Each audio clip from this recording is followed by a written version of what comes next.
This Torah class is brought to you by TorahAnytime.com. Okay, good afternoon. Mirza Hashem, as future mothers, you'll always be looking for ways to make impacts on your children. And there is almost no better time than Hanukkah. There is a certain power to family time on Hanukkah. It's interesting. We know that one of the ideas behind the name Chanuka is Chanu Chafei. We rested on the 25th of Kislev. The idea that Jews do not celebrate the victory over enemies.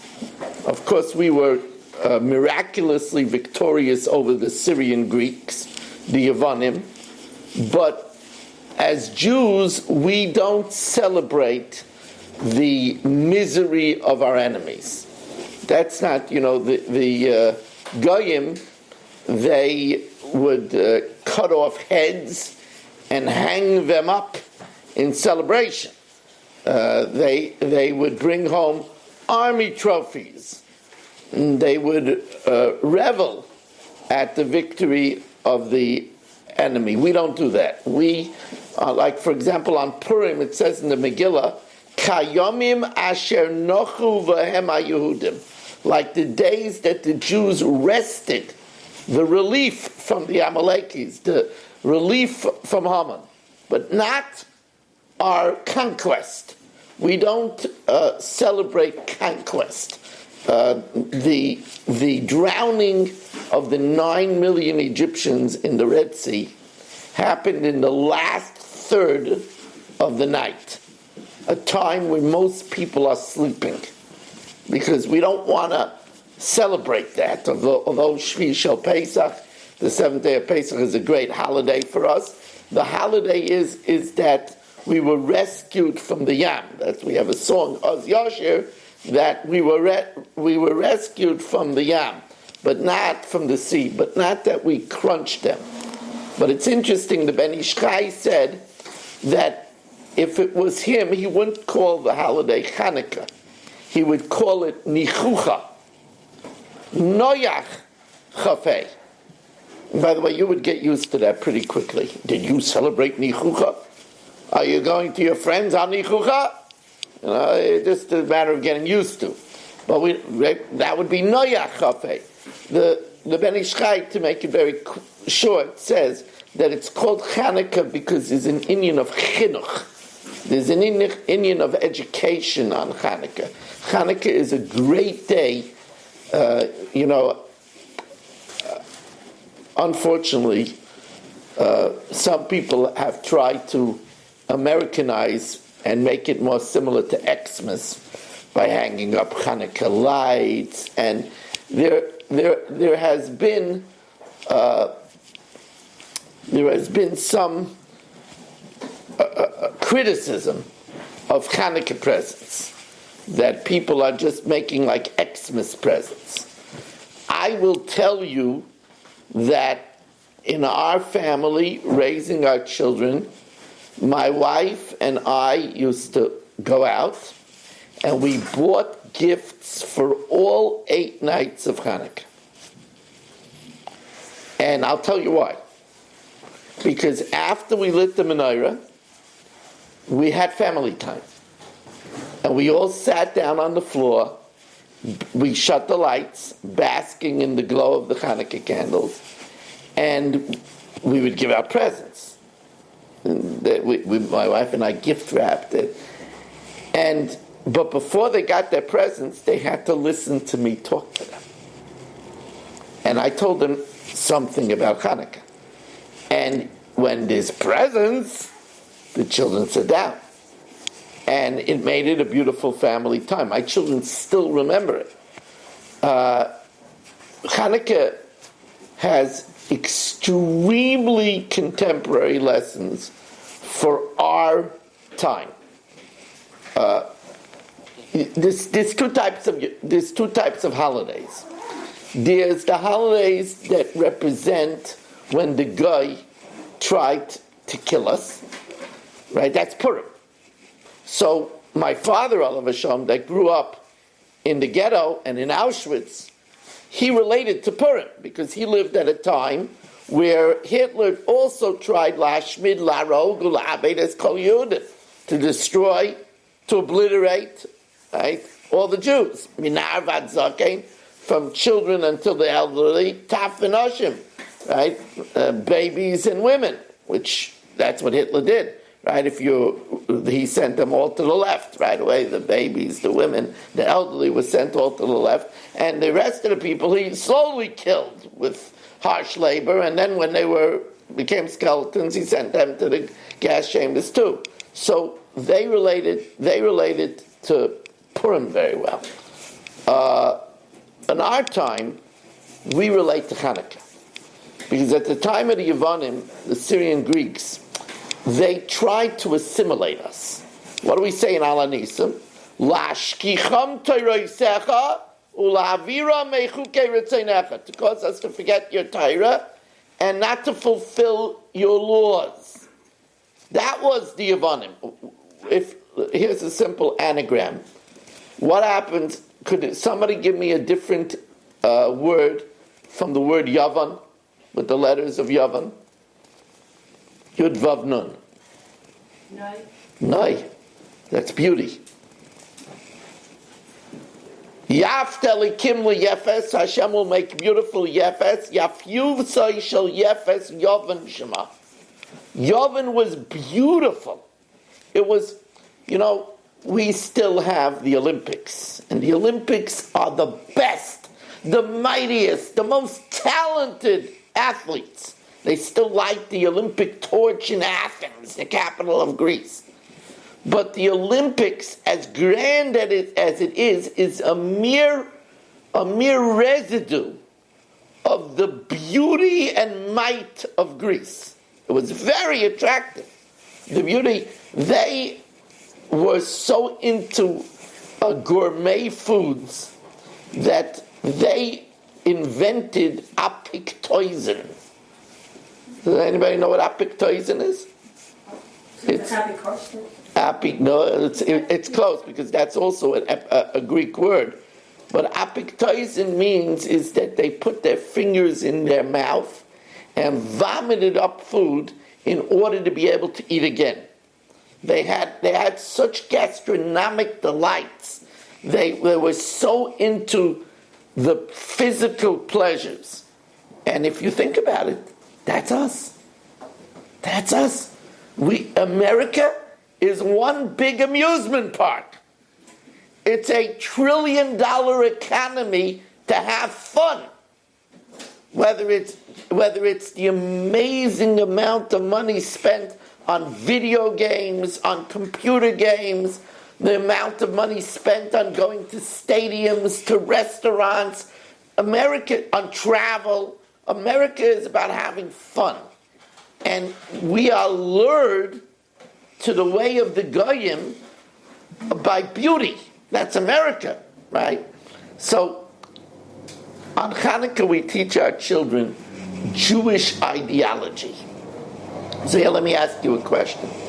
When I about 25 years ago, it's about a quarter of a century ago, my shul was in a oversized basement. And the Agudas of Staten Island was in an oversized basement of a great philanthropist by the name of Rabbi Eliezer Führer, Olav Hashem. He was also brutalized by the Nazis, and in the camps he got rheumatic fever, so he needed a heart transplant. And he lived with a heart transplant, which is quite miraculous, and then he died suddenly. And his family had a terrible turn of fortune, and the house that he owned, the family had to sell. So I was without a shul.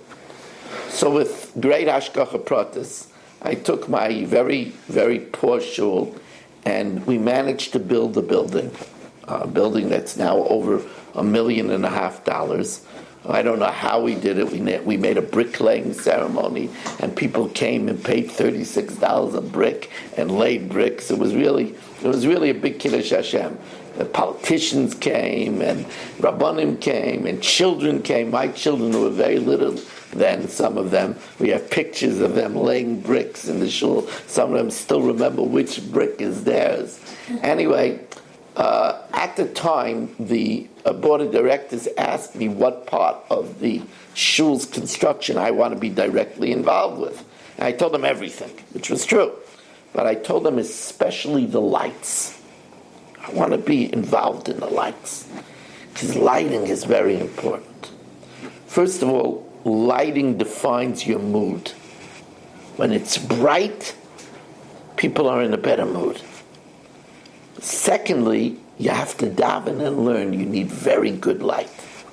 So I told them that I want them to go and observe two places, the post office and the library. Because in both those places, they need to have good lights. So we became experts in halogen bulbs, in LED lights, in mercury vapor lights, incandescent reflectors. It's a whole science, lighting. So somebody would say, you know something? I take a menorah with a little pool of oil and a wick. It's so outdated. It's antiquated. I mean, here where we have mercury vapor lights, what am I doing lighting small little oil? That's old-fashioned. It's past its time. What am I doing? And the answer is, that's precisely what you're doing. We're teaching our children that the light of our home has to be powered from our tradition of thousands of years ago, and not what is new and not what is modern. Because guess what? What is new and modern is failing. Look at the institution of marriage in this country. More than 1 out of 2 marriages in America will fail. But that's those people that get married. Many people don't get married anymore. Or many people don't marry the right type of species. We're looking at a culture where everybody is out for themselves. Where it's me, myself, and I all the way. Where loyalty is it's not even what have you done for me lately. It's what will you do for me tomorrow. It's a scary culture that we live in. It's a culture where a man like Sheldon Silver, who might have done something unethical, but a man who has been a servant to this country with great, great diligence for over a quarter of a century, for actually 40 years, is now facing a greater jail sentence than a rapist, than a murderer. There's something very crooked. We don't look at the new, we look at the old. Somebody will say, but come on, these little oil things, that's supposed to turn me on. So let me tell you a story from my youth, when I was your age. Some of you might know that I'm a spokesman for URA. URA is an organization, a big organization that takes children out of public school and pays for them to be in yeshiva. So I was involved with URA at its very inception. URA's founder is Rav Chaim Mintz, the Manal Ruchni of Yeshiva of Staten Island. And I had the zechus to go with him in his car. He had a yeshivish car. And in the trunk of his car, he had At that time, the first computer, Nintendo, had come out. At that time, in the 70s, the rage was the game Space Invaders. That was like the rage. It was like, wow. And it was a simple Nintendo system that was one of the hottest items in the stores. And then there was the Cabbage Patch doll. Any of you remember the Cabbage Patch doll? Yeah. Okay. So at that time, I remember Cabbage Patch doll was back ordered in Toys R Us. 500 people were waiting for Cabbage Patch doll. What is it? It was a type of doll. It was like called. Really doll. Yeah, and it came with a birth certificate. It was all. It was called. It was a very ugly doll, but it was called the Cabbage Patch doll. Everybody wanted. Every child in America wanted it. I didn't. Anyway, you weren't alive. I have one because my mother wanted it so badly when she was younger, so she bought me one. Okay, so anyway, so he had in his trunk of his car Cabbage Patch dolls and Nintendos. And he went around in Staten Island and he told me to keep my eyes peeled for an electric menorah. And we drove around, and if in a non-Jewish neighborhood we saw, especially if we saw a candle menorah, if we saw a window that had a menorah and a Christmas tree, we wouldn't stop. But if we saw a house that had both, just a menorah, he would stop the car, he would come in, and he would ring the bell, and people would look, they'd think we're collecting money, and they say, yes. Happy Hanukkah, are you Jewish? Yes.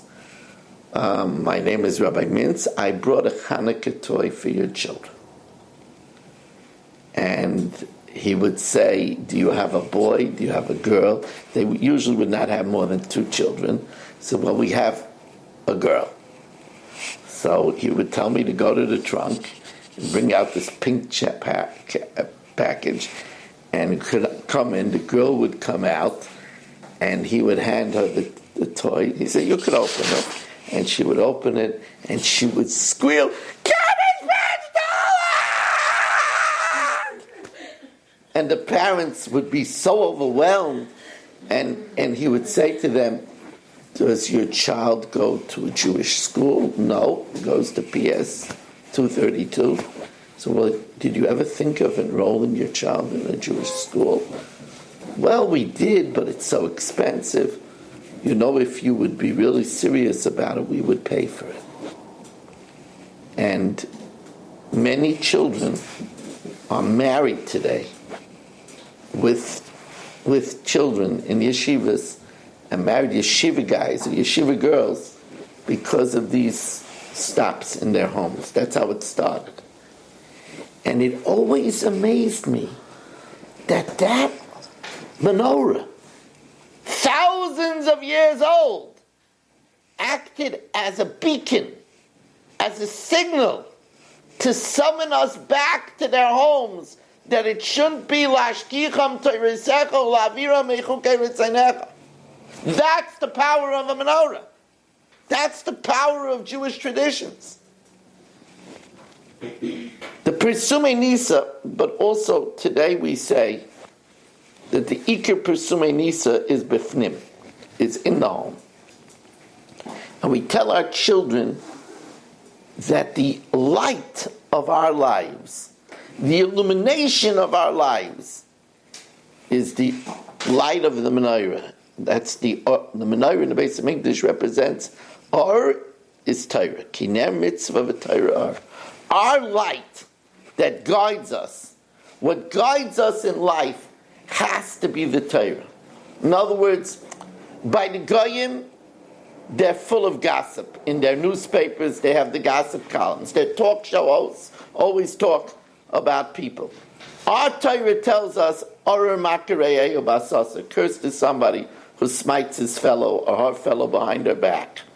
We go into the bathroom and we make sure to flush the toilet because it says Ba'afta l'reacha kamaycha. I don't like to come into the bathroom if the toilet is not flushed, so I do that for someone else. That's loving my fellow man like myself. These are Torah morals. These are Torah values. That's our light. That's the message of the menorah. I'll tell you a story that I used to tell my children. Now I tell it to gatherings of children by Motzei Shabbos learning programs. It's a favorite story of mine. You could share it at home. You know the toy company Milton Bradley? No? Yes, Milton Bradley. Or Hasbro. Yeah. So anyway, Milton Bradley calls me up one day. They decided to make a modernized dreidel game. They want to make it with lights, that it lights up when it lands, Gimel, Shin, Hey, Nun, and they want to make it with poker chips. They want to make a sophisticated dreidel game. But they need somebody to write the rules. Would I write the official rules of dreidel?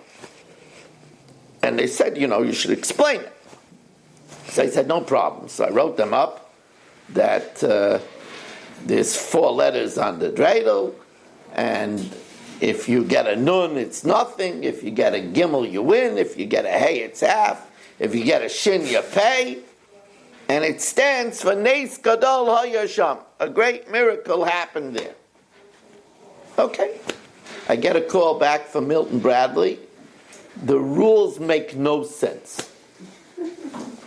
So I said, what are you talking about? The rules are thousands of years old. I told them that the reason why they took the dreidel toy is because they weren't supposed to learn Torah, and when they learned Torah and when the enemy came, they hid their chumashim and took out the dreidel and played the dreidel. So it's as old as the miracle of Hanukkah, the time of the Greeks. And they said, well, I'm sorry, the rules make no sense whatsoever. So I said, why not? So it was simple. What's the big thing? The miracle. That's the nes. So the nun should be the winner. And then Sham was Jerusalem.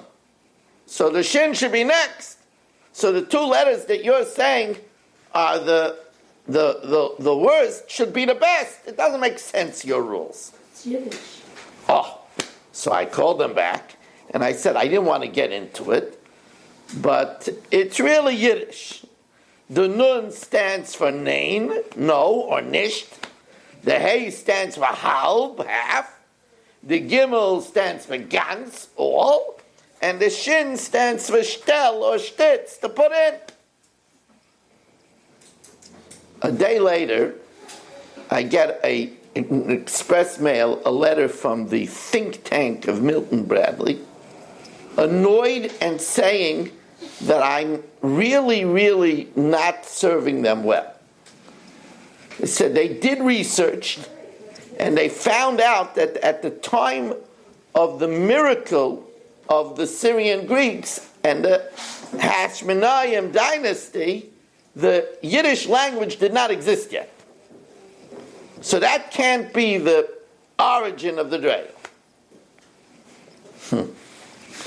So I sent them back that I didn't want to be so profound, but I'm going to tell them the real reason for the rules of dreidel.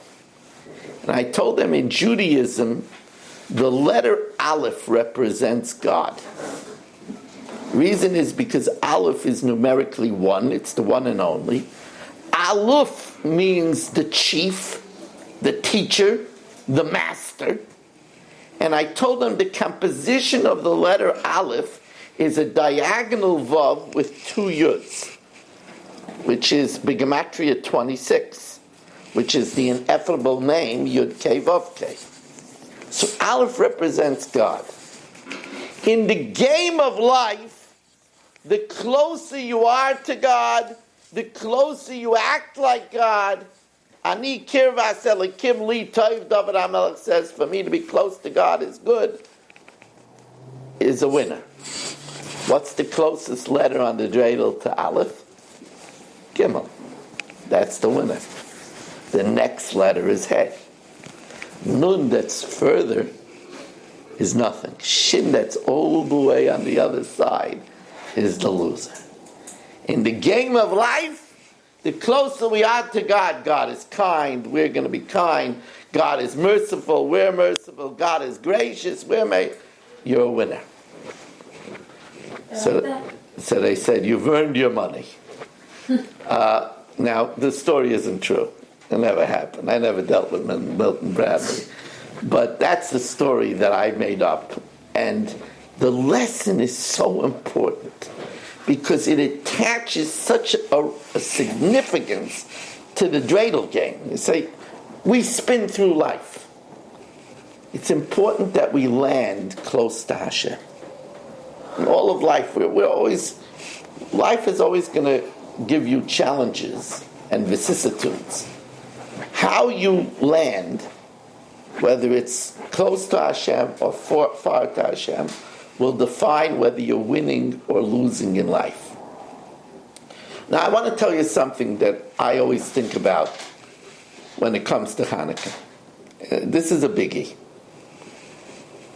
You see, I light 45 minutes after Shkia. That's Seitzak Koichav. That's when I light. Now, some people light earlier. Some people light at Shkia, a little bit after Shkia. I always lit at Seitzak Koichav because if I would have lit earlier, my children wouldn't have been home from school. And I wanted to light with all my children around. So I adopted the Shita, even though it wasn't the Shita of my Rebbe, Ramesh, but it was the practice of my father when he was able to get home in time. So I always lit at Tzeitzak HaChavim. That is the simple halacha is to light at Tzeitzak HaChavim 45 minutes after sunset. So for example, now sunset is about 4:30. This Shabbos, by the way, this Shabbos and next Shabbos are the earliest Shabboses of the entire year. Lichtzen this Friday and next Friday is 4:09. So that means Shkia, which is 18 minutes later, is 4:27. But let's say Shkia is 4:30. So the opportune time to light is at 5:15. When I had the menorah ready with my family around me, and I lit the menorah at 5:15, I always have a wonderful feeling. You know what that feeling is? Right now, I'm doing with my life exactly what I'm supposed to be doing. That's a great feeling. That's the meaning of the pasuk, Davar be'itay matay. If you're doing something in the proper time, how good that is. Isn't it a great feeling to know that right at this time, you're doing what you're supposed to be doing? Now, the successful person at life will have that feeling many times. So I give you an example. As a woman, when you light the Shabbos candles 18 minutes before Shkia, Friday Eve, Erev Shabbos Kodesh, you know at that moment you're doing what you're meant to be doing. That's it, and that's why it's such an opportune time to pray. I mean, that for, we had the Zechiyah many years ago. I have a cousin who has 14 children, and they're Klosberger Hasidim, and we've been nudging them to come and visit us for a Shabbos. So they came to our house, I remember, with 9 of their children. It was one of the most memorable Shabbos we've had. First of all, none of the children leave the bed without washing negel Wasser by their bed. Now, this is not something that my wife and I thought of. We didn't have 11 negel Wassers with bowls to put by the beds. So my cousin Gitti told us, don't worry, give us a few, and the children will bring it to their brothers and sisters. So I said to my wife, Mem Levy, these little kids are going to stay in bed until they bring the water. Are they kidding? That's exactly what happened.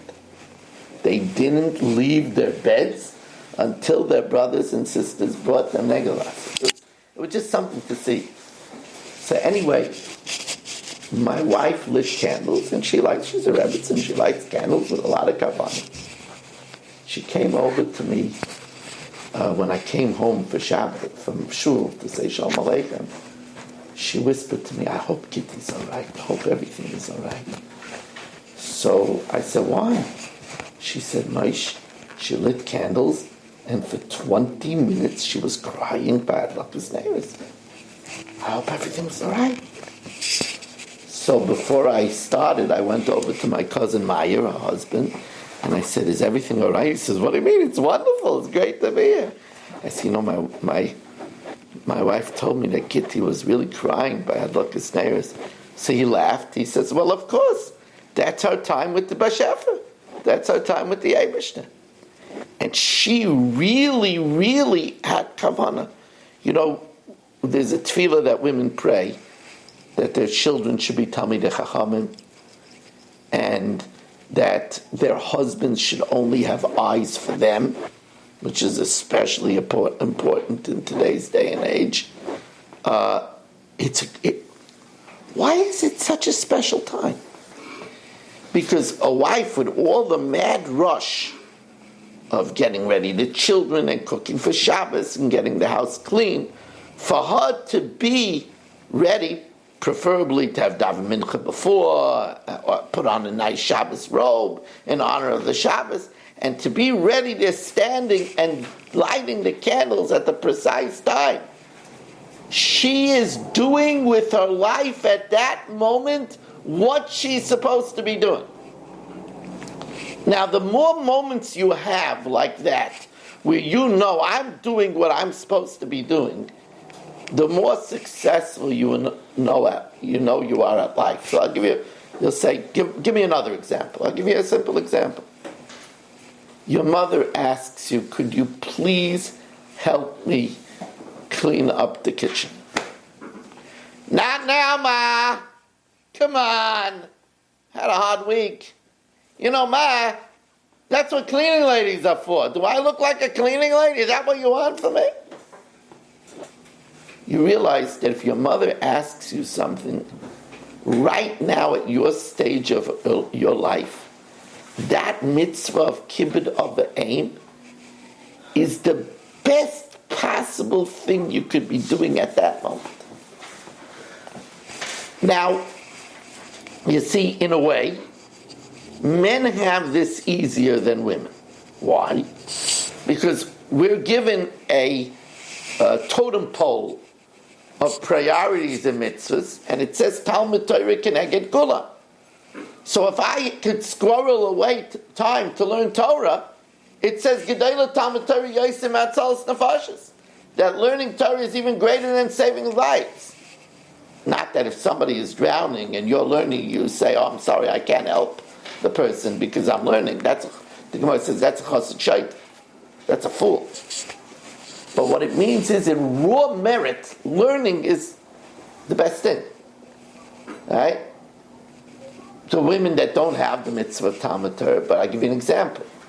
You have a baby, and the baby is crying, and the baby depends upon you. When you pick up that baby and give it love, you are doing right now what you are meant to be doing. That's davar b'itay matay. You walk on the street and you see a wallet, but you're in a rush. There's a lav in the Torah, lo sucha li'saleng. You're not allowed to avoid an article. You can't hide from a lost article. You got to pick it up. Right now, picking up that wallet and being involved with it is the most important thing to be doing. That's davar b'itay matay. Now, we all know the story that when we conquered the Syrian Greeks and we wanted to resume temple services, there wasn't any pure oil. Now, the problem is it took 8 days to manufacture new oil. The process of Shemen Zayis Zoch Kosis Lama'ar was an extremely complicated process. And it took 8 days in order to get the oil. There is a controversy why it took so long. One opinion is that the plant where they manufactured the oil was at a distance of 8 days' travel. The other opinion is that we were all Tmei Mesim, we were all contaminated, and in order to become purified, we needed the ritual to be sprinkled with the water of the red ashes of the red cow, which is called the Mechatas, on the 3rd and the 7th day, and then go to the mikveh. So therefore we had to purify for 7 days, and therefore it would take 8 days in order to have pure oil. So we ransacked Jerusalem and finally found one jar of oil with the seal of the Kohen Gadol, and we lit the menorah. That was enough for 1 day, and a miracle happened, and it lasted 8 days. So what's the most famous question about Hanukkah? If we had enough oil for 1 day, and it lit 8 days, right? So Hanukkah should only be 7 days, not 8 days. So there's many answers to that question. One answer to that question is that the first day we celebrate that we found the jar of oil. That was a miracle. Because not only do we have to find it, but it had to be sealed that we knew it didn't become defiled. And according to Chassam Sofer, not only did it have to be sealed, but it had to be riveted with a seal to the ground. Because otherwise a goy is metame it just by moving it, by hesed. So it had to be sealed and riveted to the ground with a seal that we knew it wasn't even moved. Another answer is that we lit an eighth every night, and the eighth filled up and lit a whole amount, so that all 8 nights there was a miracle. Another answer is that we celebrated one night as a celebration that the Jewish people conquered the Syrian Greeks. They had Olympic might. The Kohanim, they didn't even have an army. So it was like Lakewood defeating the American army. That's how it was. So that was a huge miracle. But my Rebbe, Reb Moshe, gives another practical answer. He says, one night we celebrate that oil can burn. He says, what do you mean? What do you mean? That's not a miracle. I was celebrate that the oil could burn. That it could burn. Not like B'chlal. Right. So the question is, but that's not a miracle. So Moshe says, it is a miracle. Just it's a miracle that we used to. In Maidim we say, Al nisecha v'nifloisecha shebechol yom imanu. The miracles and wonders that are with us every day. So the question is, what do you mean miracles and wonders? I had a miracle and wonder today? Well, I got up this morning, even though I went to sleep 4:15 in the morning. Okay, it's a miracle. But no, Ramili would say, if somebody told you that on Ocean Parkway, on the corner of Avenue R, there's a tree where the apples are growing with wax paper around them, everybody would run to see the miracle. So why is that a miracle? You think the peel of the fruit isn't more miraculous than wax paper? The peel of the fruit that is so perfect, it's chock full of minerals and vitamins, it's water repellent, it retards the bug from getting into it, yet it's not too strong to hurt the teeth. It only changes a beautiful red when the fruit is ripe. There's so many miracles in the peel. Unbelievable. It turns a color exactly when it's ripe and ready to be eaten. I mean that's amazing. But no, that's not amazing because we're used to it. wax paper, that's a miracle. The first night of Hanukkah, we celebrate the oil because we're saying we're not taking for granted that oil lights. The great Reb Chanina ben Daisa was the miracle worker at the time of the Gemara. So the Reb Chanina ben Daisa, his daughter once put in the Shabbos candles vinegar instead of oil. Now, vinegar doesn't light. So he came to her father crying, "Honey, we're going to be in darkness for Shabbos." So he said, "Why?" He who said oil will light, he'll make vinegar light. In other words, if you believe it's from Hashem, everything is a miracle. Now that's important because Hanukkah is about realizing lahodos ulahalel, to give thanks and to sing. We shouldn't take for granted the fact that we go to sleep in the night wiped out, and in the morning we wake up refreshed. That's a miracle. That's why we say, "Maidani lefanecha melechai v'kayim, she'achzar to be nishmasi b'chemla," with compassion. Rabba minasecha, great is your trust. But it's easy to get used to it because it happens all the time. That our eyes adjust to how bright or how dark it is outside. And it calibrates automatically. That our body selects what is needed and what is not needed automatically when we go to the bathroom without us knowing what's needed and what's not needed. All these things are miracles and wonders. But we don't feel it's miraculous because we're so used to it. Hanukkah teaches us to thank for that. I just want to conclude, because we're talking about Hanukkah. There was a decree that the Yevonim made, Kisvu lachem al karnei ashar, ein li chelik be'elokei Yisrael. Right on the horns of an ox, I don't have a portion in the God of Israel. Now what's that all about? So some say they wanted to try to put us out of business. We were agricultural. If we had to ride on the horns of our ox that we don't have a portion in the chelik of Elokei Yisrael, we would have to sell our oxen because we couldn't ride up curses, and that would put us out of business. But I once heard from Rabbi Frand, he says in the olden days they didn't have Gerber bottles. Gerber wasn't in business yet. So how did they feed their children if the mother couldn't feed her child? They took the horn of an ox and they used it as a baby bottle.